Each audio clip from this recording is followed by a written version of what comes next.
Bienvenidos al canal Ama como Dios ama.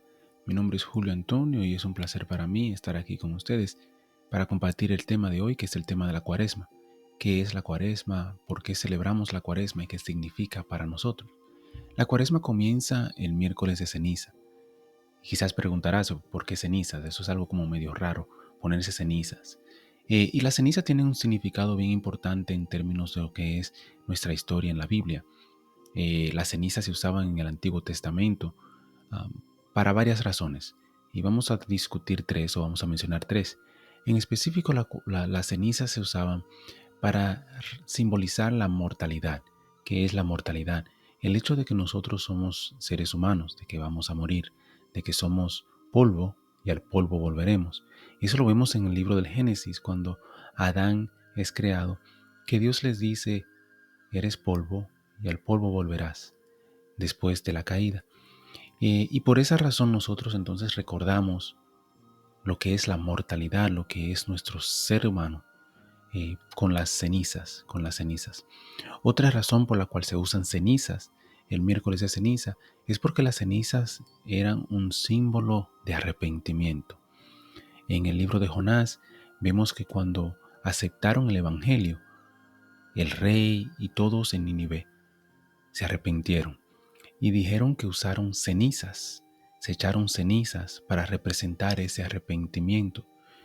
Y de igual manera, las cenizas se usan para símbolo de intercesión, cuando estamos pidiendo por otros, cuando estamos haciendo algo por otros. En el libro de Daniel vemos que Daniel hace eso, dice que se vuelve el rostro a Dios en señal de arrepentimiento, intercesión por los demás, y lo hace con oración, con súplicas, pero también dice con ayuno y cenizas. Entonces, en la Iglesia Católica, las cenizas, el miércoles de ceniza, nos debe recordar lo que es el ser humano, que somos polvo y al polvo volveremos. Nos debe ayudar a pensar, interceder por los demás y también por nuestro propio arrepentimiento. Por esa razón nosotros comenzamos el tiempo de Cuaresma con el miércoles de ceniza. Y específicamente, ¿qué es la Cuaresma? La Cuaresma viene siendo un tiempo de reflexión, un tiempo de purificación, un tiempo de nosotros arrepentirnos y volver nuevamente a pensar y analizar nuestra vida. Por eso se incluye lo que es la mortalidad, porque nos debe de ayudar a recordar o a pensar en lo que es el tiempo temporal que tenemos en esta vida. La raíz de la cuaresma en español en sí, viene de la raíz del 40, de cuare, de 40. ¿Y por qué? Porque el número 40, bíblicamente hablando, es un número tiene muchos símbolos, es simbólico. El número 40 podemos pensar en el arca de Noé, en la familia, cuando hubieron 40 días de lluvia. Y esa lluvia vino para purificar, para limpiar lo que era la tierra. Podemos pensar en Moisés, que subió a la montaña a hablar con Dios por 40 días. 40 días, nuevamente el número 40. Podemos pensar en los espías que estuvieron 40 días fuera buscando y mirando a la tierra prometida para ver si podían llegar allá. Pero más aún, hay muchos ejemplos del número 40 en la Biblia. Podemos pensar en 40 años que duró el pueblo de Israel en el desierto, que estaban tratando de llegar a la tierra prometida. Pero más aún, la Cuaresma la llevamos a cabo, el símbolo principal se puede decir que es Jesús en el desierto. Nos dice que Jesús estuvo en el desierto por 40 días y en el desierto estuvo eh, siendo purificado, pero a la vez siendo tentado.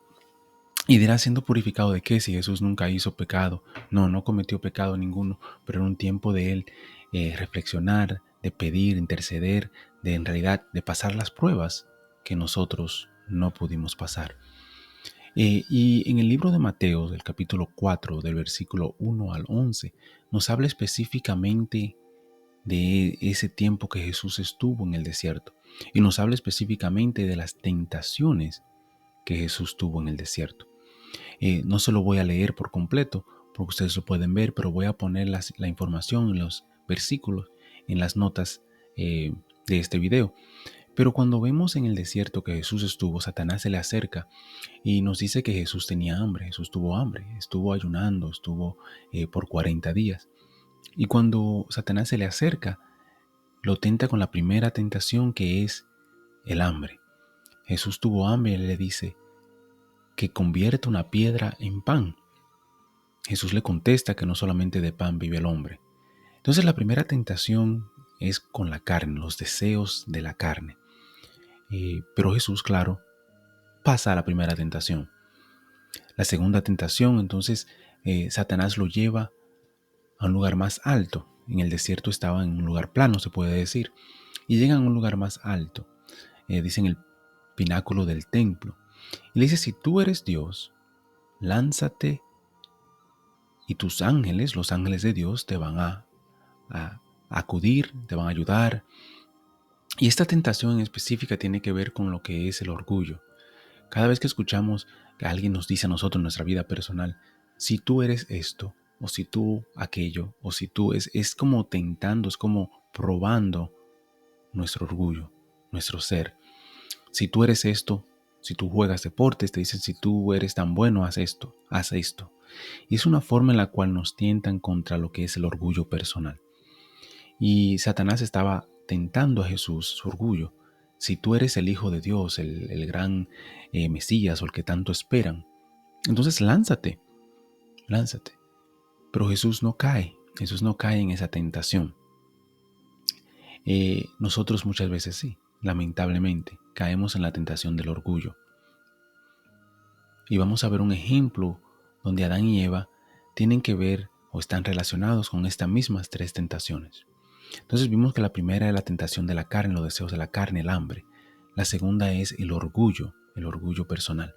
Y la tercera es Satanás lleva a Jesús a otro lugar en el mismo desierto más alto y le dice que se postre ante de él, que se postre ante Satanás y que le va a entregar todos los reinos. Le va a entregar todo. Y esta tentación en específico tiene que ver con lo que es la posesión. Le dice, si tú te arrodillas, si tú te postras ante mí y me adoras, te voy a dar todo. Y esa tentación tiene que ver con lo que es la posesión, el deseo de tener más, el deseo de tener, de conseguir. Y nosotros, los seres humanos, pasamos esas mismas tres tentaciones que pasó Jesús. Pero Jesús fue al desierto en ese tiempo, en esos 40 días, en esa cuaresma, podemos decir, para demostrarnos de que sí se puede vencer.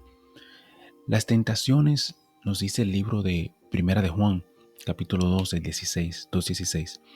Y esa sí se la voy a leer porque es corta. Dice, porque todo lo que hay en el mundo, la pasión de la carne, la pasión de los ojos y la arrogancia de la vida, no proviene del Padre, sino del mundo. Y esas son las tres tentaciones que nosotros tenemos en el mundo y que luchamos con ellas diariamente. Son las mismas tres tentaciones que Jesús venció en el desierto. La pasión de la carne, el deseo de la carne. La pasión de los ojos, que es el deseo de poseer. Y la arrogancia de la vida, que es el orgullo propio. Y si vamos al principio de la Biblia, en el libro del Génesis, y vemos a Adán y Eva, nos damos cuenta de que fueron las mismas tres tentaciones que tuvieron antes de caer. Génesis 3:6 dice, cuando la mujer vio que el árbol era bueno para comer, agradable a los ojos, y que el árbol era deseable para alcanzar sabiduría, tomó de su fruto y comió. Ahí están las mismas tres tentaciones de que no habla Juan y que Jesús pasó en el desierto. La mujer vio que el árbol era bueno para comer, deseo de la carne, la pasión, deseo de comer. Que era agradable a los ojos, quiere decir que era algo que ella quería poseer, esa es la pasión de los ojos.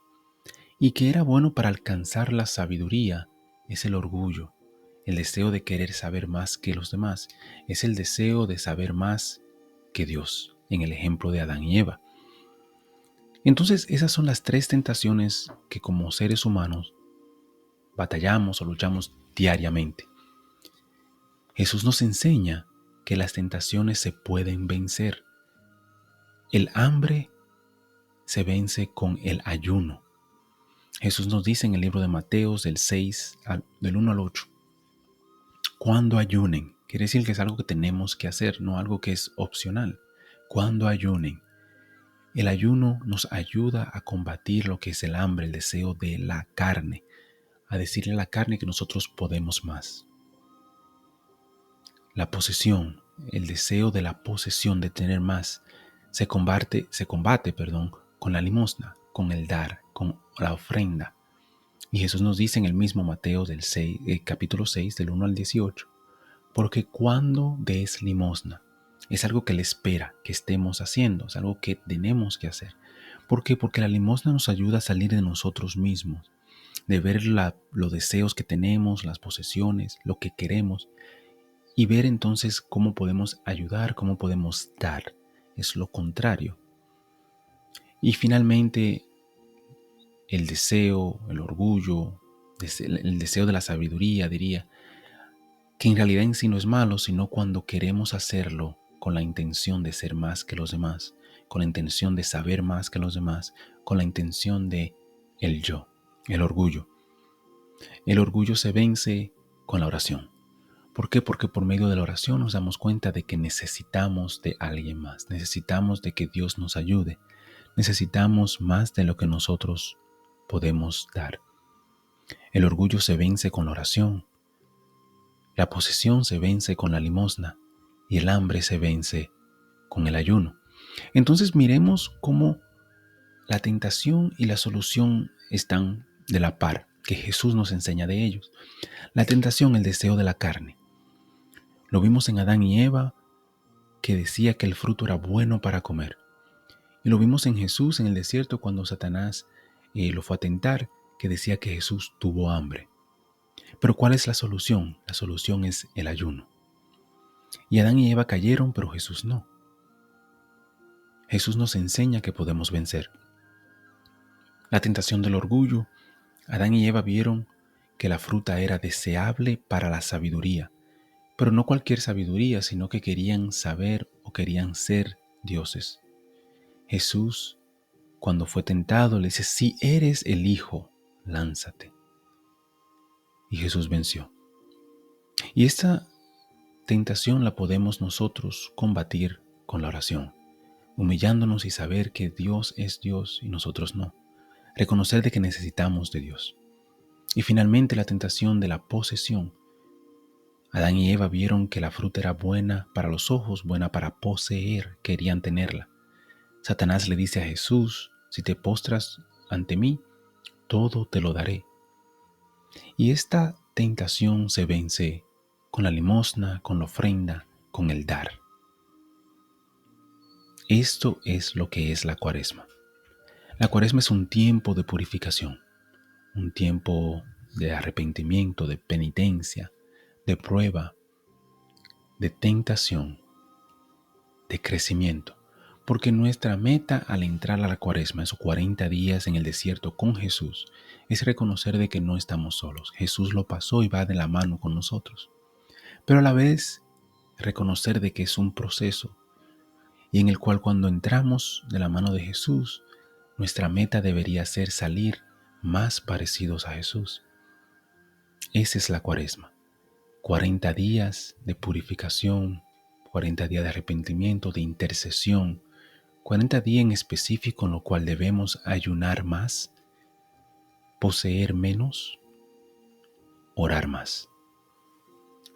Esa sería nuestra meta para todos los días, pero en la Cuaresma en específico la iglesia completa se une para ello. Hermano y hermana, lo invito a que siempre sigamos buscando la forma de amar como Dios nos ama.